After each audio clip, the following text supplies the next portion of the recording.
नमस्कार. गृहिणींना दररोज उपयोगात येतील अशा भरपूर tips. Tip number 1.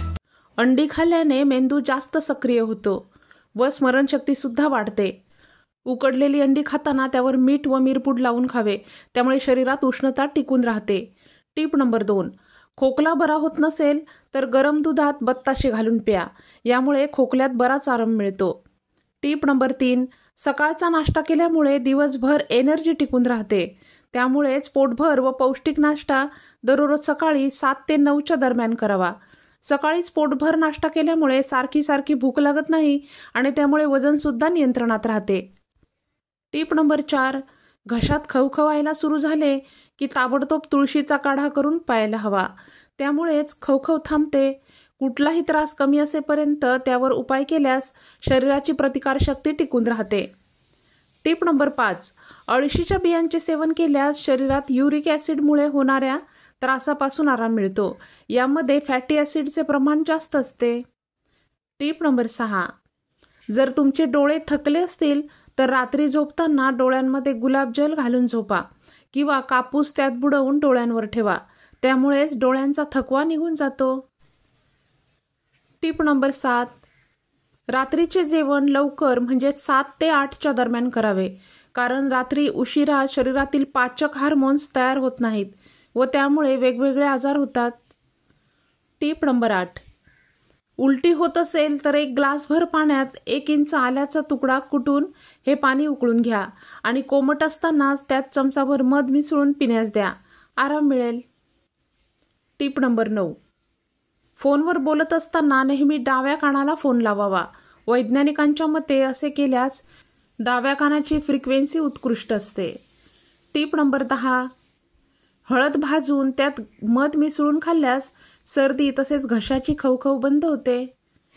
Tip number 11. अंडी उकळलेले पाणी कुंडीतील रोपांना घालावे, त्यामुळेच त्यांची वाढ जोमात होते. Tip number 12. एखाद्या व्यक्तीच्या पोटात विष गेल्यास 1 ग्लास पाण्यात 2 चमचे हिंग घालून त्या व्यक्तीस पिण्यास द्या, त्यामुळे ती व्यक्ती उलटी करेल, कारण हिंगाला एक उग्र असा वास असतो. त्याद्वारे पोटातील विष निघून जाईल आणि त्यानंतर पुन्हा त्या व्यक्तीस साधे पाणी पिण्यास द्यावे, त्यामुळे पोटात थोडेसे विष शिल्लक असेल तर त्याचा परिणाम शरीरावर होत नाही. Tip number 13. शुगरचा खूप त्रास असेल तर 1-2 कारली घ्या आणि मिक्सरमधून बारीक वाटून घ्या. वाटताना त्यात पुरेसे पाणी घाला आणि हे मिश्रण एका परातीत ओता. या मिश्रणात पाय बुडवून थपथप करा. तोंडात कडू चव येईपर्यंत हे करा व त्यानंतर शुगर चेक केल्यास ती नॉर्मल असेल. Tip number 14.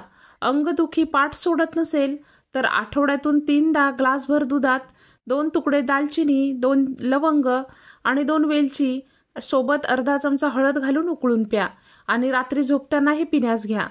कितीही दिवसांची अंगदुखी असेल तर ती बरी होईल. Tip number 15. हिवाळ्यात जास्वंदीच्या झाडाची पाने, फुले आकसल्यासारखी दिसतात. फुले फुलल्यावर आकाराने लहान सुद्धा असतात. अशा वेळी या झाडांना पाणी गरजेपुरतेच द्या. मुळाची माती सुकली की पाणी द्या. झाडाला सूर्यप्रकाश मिळेल याची व्यवस्था करा. त्याचबरोबर 2 लवंग, 2 छोटे दालचिनीचे तुकडे, 2 चमचे चहा पावडर घालून रात्रभर पाण्यात भिजत घाला. आता सकाळीच या मिश्रणात साधे पाणी मिक्स करून झाडाला 15 दिवसातून एकदा दिल्यास झाडे जोमदार बहरतात. त्याचबरोबर मुळाची माती खुरपणीने मोकळी करा, त्यामुळे तिथे हवा खेळती राहील. Tip number 16. शरीरात पित्त प्रकोप वाढला असेल व त्यामुळे इतर अनेक त्रास होत असतील, जसे त्वचेवर फोड किंवा पुटकुळ्या येत असतील, चर्मरोग किंवा सोरायसिस झाला असेल तर सिसमच्या झाडाच्या पानांचा काढा करून 3 महिन्यापर्यंत पिल्यास सर्व आजार दूर होतात. Tip number 17. केसांच्या अनेक समस्या आपल्याला दररोज भेडसावत असतात. त्यासाठी केसांना लावण्यासाठी अनेक प्रॉडक्ट आपण लावत असतो, परंतु कधीकधी केसांना आतून पोषण मिळणे गरजेचे असते. त्यासाठी आपल्या आहारात काही गोष्टी सामील करा. 2 सुक्या खोबऱ्याच्या वाटा किसून त्यात 100 ग्रॅम तीळ, 100 ग्रॅम भोपळ्याच्या बिया, 100 ग्रॅम खडीसाखर आणि 100 ग्रॅम आवळा पावडर हे सर्व साहित्य घेऊन मिक्सरमधून बारीक वाटून घ्या. ही पावडर सकाळ संध्याकाळ 1-1 चमचा घ्या. केस 15 दिवसातच चमकदार आणि मजबूत होतील. Tip number 18. दात किडले असतील आणि दुखत असतील तर 2 लवंग बारीक वाटून घ्या. त्यात खोबरेल तेल मिक्स करून दुखणाऱ्या दातांवर लावा. यामुळे दातदुखी थांबते. त्याचबरोबर कोमट पाण्यात मीठ टाकून गुळण्या करा. मीठ पाणी संक्रमण कमी करते व सूज कमी करते. सकाळीच उठल्यावर आणि रात्री झोपताना हे करा. त्याचबरोबर एक बर्फाचा तुकडा एका रुमालात गुंडाळून गालावर ठेवल्यास सूज कमी होते आणि दातदुखी कमी होते आणि त्यामुळे शांतता मिळते. टीप नंबर 19. गुडघेदुखीवर अनेक उपाय सांगितले जातात. त्यापैकी हा एक अत्यंत प्रभावशाली असा उपाय आहे. एक एरंडाचे पान घ्या. या पानावर मोहरीचे तेल लावून त्यावर हळद सुद्धा घाला. एरंडाचे पान नसेल तर विड्याचे पान किंवा रुईचे पान सुद्धा चालेल. आता हे पान तव्यावर गरम करून गुडघ्यांवर बांधून ठेवा. रात्री झोपताना हा उपाय करा. यामुळे गुडघेदुखी बरी होते व आकसलेले सांधे सुद्धा यामुळे मोकळे होतात. सांधेदुखी, कंबरदुखी यामुळे बरी होते. टीप नंबर 20. शरीर मजबूत ठेवण्यासाठी आधी दात मजबूत असायला हवेत आणि दात मजबूत ठेवण्यासाठी ते हलू नये, किडू नये म्हणून हा उपाय आठवड्यातून एकदा करा. असे कायमच करा. त्यासाठी निरगुंडीची पाने व पेरूची पाने घेऊन ती तांब्याभर पाण्यात उकळून घ्या. हे पाणी कोमट झाल्यावर त्यावर तुरटी फिरवा व या पाण्याने खळखळून गुळण्या करा. दात कधीही दुखणार नाही किंवा हलणार सुद्धा नाहीत.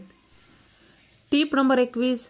तांदळात किडे लागू नये म्हणून तांदळात तुरटी व मसाल्यातील स्टारफूल किंवा दगडफूल एका पुरचुंडीत बांधून ठेवा. टीप नंबर 22. अक्रोड आपल्या आरोग्यासाठी भरपूर फायद्याचे आहेत. रात्रभर भिजवलेले बदाम आणि अक्रोड सकाळीच खाल्ल्याने सांध्यांची मजबूती टिकून राहते व सांध्यांचे आजार होत नाहीत. टीप नंबर 23. थंडीच्या दिवसात त्वचा कोरडी अधिकच काळवंडलेली दिसते.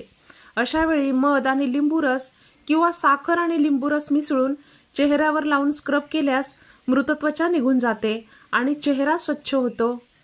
टीप नंबर 24. चेहऱ्यावरील वांगाचे डाग घालवण्यासाठी चमचाभर दुधात थोडेसे हळकुंड आणि जायफळ उगाळून डागांवर लावा. त्यामुळे काही दिवसातच वांगाचे डाग निघून जातात. टीप नंबर 25. सकाळी रिकाम्या पोटी थंड पाणी पिऊ नका कारण ते शरीराला हानी पोहोचवते. तर या होत्या आजच्या टिप्स. आजच्या टिप्स तुम्हाला आवडल्या असतील तर व्हिडिओला नक्कीच लाईक करा आणि हा व्हिडिओ जास्तीत जास्त इतरांसोबत शेअर करा. तसेच अशा नवनवीन टिप्स हव्या असतील आणि चॅनलला सबस्क्राईब केलं नसेल तर चॅनलला सबस्क्राईब करून ठेवा. शेजारील बेल आयकॉन सुद्धा प्रेस करा म्हणजे चॅनलवर नवीन अपलोड झालेल्या व्हिडिओचं नोटिफिकेशन ताबडतोब तुम्हाला मिळेल. पुन्हा भेटूयात. धन्यवाद.